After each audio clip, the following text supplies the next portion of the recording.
দেরি হয়ে যাচ্ছে। এটা খোঁজ পেলাম তো, নাম পুষ্পিতা, আমাদের শায়লা আবার ডান্স ক্লাসে জয়েন করছে। মানে কি এতটুকুই? তুই জানিস না মেয়েদের সাথে যেতে আমার কথা বলি না, শুধু তোর জন্য ঝুমুরের কাছ থেকে ও সমস্ত ইনফরমেশন নিয়ে এসেছে। তুই এতটুকু ইনফরমেশন জোগাড় করেছো, এটাই অনেক। আর তোরা কিছু একটা কর না রে ভাই।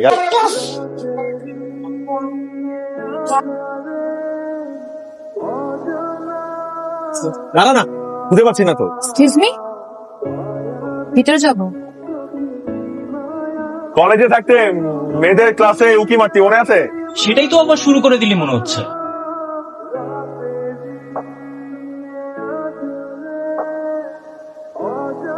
পুষ্পিতা, শোনো। Yes ma'am.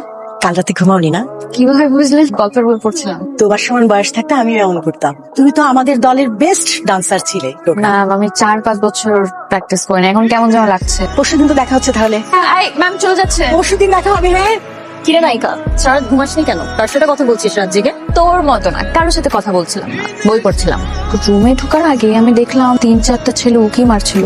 আমি তো দেখলাম না, হবে কেউ শিল্পকলার, কিন্তু আস্তে না আস্তেই তোর দিকে উকি মারা শুরু করে দিল। আমি ঢোকার আগেই এখানে কাকে যেন খুঁজছিল। আমাকে কেউ উতলা হয়ে বুঝুক, ভিড়ের ভেতর হারিয়ে গেলে একটুখানি খুঁজুক। অচিন পাখি পথ হারিয়ে দিশেহারা হায়, একটা চিঠিও আসে না তাই আমার ঠিকানায়। এই ছেলেটা, 17-3 জন ছিল। আরে এ তো আমাদের চট্টল থিয়েটারের শুভ্র ভাই। ওদিন আমি একা একা দাঁড়িয়ে বাবল উড়াচ্ছিলাম, তখন হঠাৎ করে আমার সামনে এসে দাঁড়িয়ে পড়লো। কিছু কি বলতে চাচ্ছে? বর্ষা বললো ওদের থিয়েটারে নাকি নতুন আর্টিস্ট দরকার। আমার তো এসব ইন্টারেস্ট নাই। আপনারা কারা কারা লাভ এট ফার্স্ট সাইটে বিশ্বাস করেন? আমি কখনোই লাভ এট ফার্স্ট সাইটে বিশ্বাস করতাম না, কিন্তু তাকে প্রথম দেখার পর আমার ভেতরে একটা অদ্ভুত অনুভূতি তৈরি হয়েছিল। তার চোখগুলো গল্পের বইয়ের মতো, যেটা আমার বারবার পড়তে ইচ্ছে করে। তার চুলগুলো বাতাসে কাশফুলের মতো দোলা খাচ্ছিল। ভালো লাগার অনুভূতিগুলো মনে হয় এমনই হয়। সে আমার স্বপ্নে আছে। ছেলেটা ওভার স্মার্টনেস দেখাচ্ছে না? কথাগুলো যে আমাকে বলেছে তুই বুঝতে পারছিস না? কবিতা শোনালে হবে? ফেস্টিভ্যালে প্রিপারেশন নিতে হবে। এবার আমরা একটা নাটক দেবো। অনেকদিন আমরা নাটক নামাই না। শুনলাম ঢাকা থেকে ডিরেক্টর রফিক আলম স্যার আসবে। তাকে এমন কিছু দেখাবো যেটা সে আগে কখনো দেখেনি। তোদেরকে আমার একটা গল্প শুনিয়েছিলাম না, পূর্ণতা? কিন্তু ম্যানেজমেন্ট তো বিশাল। আমাদের টিমে তো ডান্সের মেয়ে নাই। টিমে নাই, বাইরে আছে। পুষ্পিতা মেয়েটাকে নিলে কেমন হয় আমাদের টিমে? আমি বলবো না, বলবা তুমি। কি ব্যাপার, সকাল সকাল সিআরবিতে ডাকলা কেন? আর পুষ্পিতা দেখা করতে চাইছে, চারুকলার বাইরে দেখা করতে চাই। আগে বলতা তো, সুন্দর শার্ট পরে আসতাম। কেমন আছেন জীবন ভাই? চলো আমরা চা খেয়ে আসবো, চলো। তোর তাহলে থাক। সুমন বললো কিছু কথা বলতে চান। আগামী নাটকের একটা চরিত্রের ব্যাপারে। আগে কখনো অভিনয় করা হয়েছে? না, কখনো করা হয়নি। প্রথম প্রথম একটু কষ্ট হবে, তাহলে তবে অনেক প্র্যাকটিস করলে জড়তা কেটে যাবে। আপনাকে কে বলেছে আমি অভিনয় করতে চাই? কথা বলতে চেয়েছেন তাই ভদ্রতার খাতিরে এসেছি। অভিনয়ের জন্য না, আমরা আসলে আপনার নাচের জন্য আপনাকে নিতে যাচ্ছি। 3 মাস পর আমাদের থিয়েটারে একটা ফেস্টিভ্যাল আছে, সারা দেশ থেকে অনেক নাট্যদল আসবে, তাই আমরা ভাবছিলাম এবার নতুন কিছু করি। এত করে বলছেন ঠিক আছে, কিন্তু আপনি উত্তরটা নাই ধরে রাখেন। আপনি ভাবুন, কোনো প্রেশার নেই। আমি শিওর আইডিয়াটা শুনলে আপনার ভালো লাগবে। আমি একটু ভেবে জানাই। পুষ্পিতা না? জি। আপনাকে চুল খোলা রাখতে ভালো লাগবে। আসি তাহলে। ঠিক আছে, যান। আচ্ছা, আমি কি অ্যাক্টিং করতে পারবো? পারবি না কেন? তুই তো রিয়েল লাইফেও সারাদিন অ্যাক্টিং করিস। আমার না একটা জায়গা থেকে অ্যাক্টিং এর প্রপোজাল আসছে। তোকে টিভিতে দেখবো? আল্লাহ, আমার কি যে খুশি লাগে। টিভি থিয়েটার একই তো, নায়িকা তো নায়িকাই। বাবা কি করো? না তেমন কিছু না। মা তো বলতেই থাকে আমার বিয়ে দিয়ে দাও, বিয়ে দিয়ে দাও। হঠাৎ এই কথা আসতেছে কেন? এখন তোমরা তোমাকে বিয়ে দিয়েই ছাড়বা। বিয়ে যেহেতু করতে হবে, বিয়ের আগে যদি কিছু একটা করতে পারি। আমি শিল্পকলা একাডেমিতে থিয়েটার ফেস্ট হচ্ছে, থিয়েটার থেকে আমাকে বলেছে অভিনয়ের জন্য। এইটাই বাকি ছিল। আরে গত কয়েক বছর ধরে তো খালি পড়াশোনা পড়াশোনা পড়াশোনা। তুমি যদি ওর কথা সায় দাও তাহলে কিন্তু তোমার খবর আছে। একদম না। এইবারে কিন্তু লাস্ট চান্স।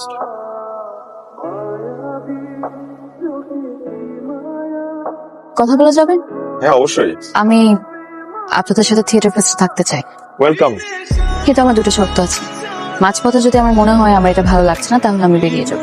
এটা আপনাদের সাথে আমার প্রথম এবং শেষ কাজ, আর কখনো রিকোয়েস্ট করা যাবে না। আমি রাজি। তাহলে তো হলোই। আমি বিশ্বাস করি নতুন কিছু শুরু করতে গেলে কিংবা নতুন কারোর সাথে পরিচয় হলে সেটা যদি গিফটের মাধ্যমে হয় তাহলে খুব ভালো হয়। এটা আপনার জন্য। অবশ্যই পড়বো। বাই। পুষ্পিতা, আপনার ফোন নাম্বারটা দেওয়া যাবে? আমি নাম্বার সেভ করে দিয়েছি, একটা SMS দিয়ে দিয়েন। যখন তখন ফোন করা যাবে না, রাত 10টার পর তো একেবারেই না। সবকিছু মেনে নেই। হ্যালো, কেমন আছেন? ভালো। হ্যাঁ, আপনার বইটা পড়ে শেষ করলাম, সত্যি বলতে এত দারুণ। তাই আপনাকে ধন্যবাদ দেওয়ার জন্য ফোন দিলাম। আমাদের কাল 3টায় বসার কথা, পুরো গল্পটা নিয়ে। তোমার জন্য অপেক্ষা করতে করতে সারা জীবন কাটিয়ে দিব। হয়তো তুমি আসবে, নয়তো আমি পৃথিবী ছেড়ে দিব। আপনি অনেক সুন্দর কবিতা আবৃত্তি করেন।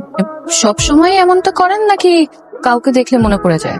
আমি তো সবসময় কবিতা বলি, কিছু স্পেশাল মুহূর্তে কিছু স্পেশাল কবিতা মনে পড়ে যায়। গল্পের নাম পূর্ণতা। গল্পটা কেমন লাগলো? দারুণ।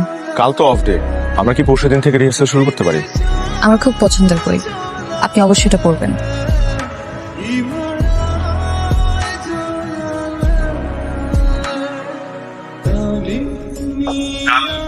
আর নিতে আসি? যাওয়া যায়।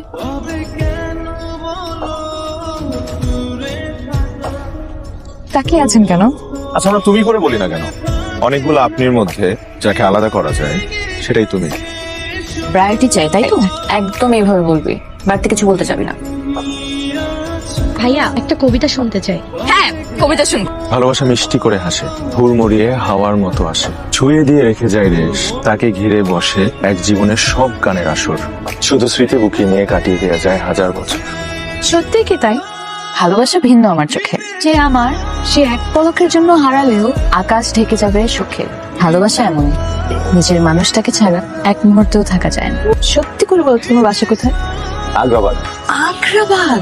তুমি প্রতিদিন এত ঘুরে আসো? একজন ফ্রেন্ডের জন্য আমি এতটুকু কষ্ট করতে পারবো না। সুমন ভাইয়ের জন্য এত কষ্ট করা হয়? তোমার ফিউচার প্ল্যান কি? আসলে আমি না ফিউচার নিয়ে তেমন একটা ভাবি না। আমি আমার বর্তমানটাকে উপভোগ করতে চাই। আর তুমি? আমি অভিনয় করতে চাই, আমার অনেক বড় শখ।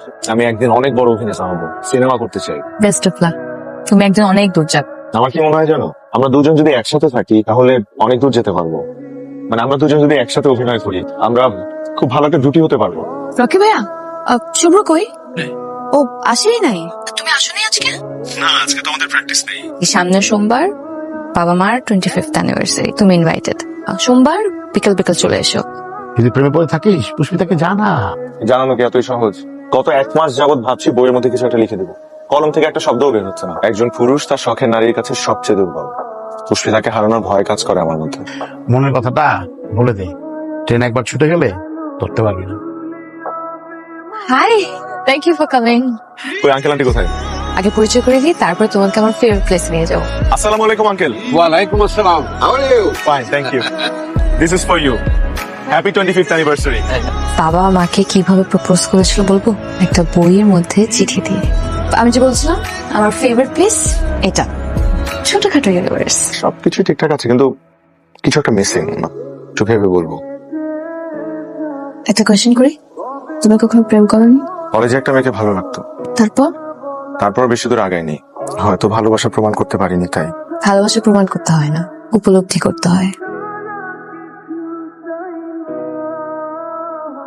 কি অবস্থা? থাক তাহলে তুই, আমি তারপর। অস্থির লাগছে, প্রোগ্রামের আর মাত্র কদিন বাকি আছে। লক্ষ্যের এত কাছাকাছি এসে হেরে না যাই। হেরে যাবা কেন? আমি আছি না, দেখবা খুব দারুণ কিছুই হবে। আমি চাই তোমার স্বপ্নটা পূরণ, আর সেরা জুটি হবো। তুমি এত সুন্দর করে কথা বলো, মনে হয় সারাক্ষণ তোমার কথা শুনতে থাকি। তোমাকে সেদিন বলেছিলাম না তোমার রুমে একটা জিনিসের কমতি আছে? So cute, thank you. আজ শুন, ভুলেই গিয়েছিলাম। আরে শেষ করে ফেলেছি, দারুণ। আচ্ছা যাও তাহলে। তবে সে বলতে পারেনি ভালোবাসার কথা। তবে কি না পাওয়ায় রয়ে যাবে, নাকি না বলা ভালোবাসা হয়ে চিরজীবন থাকবে?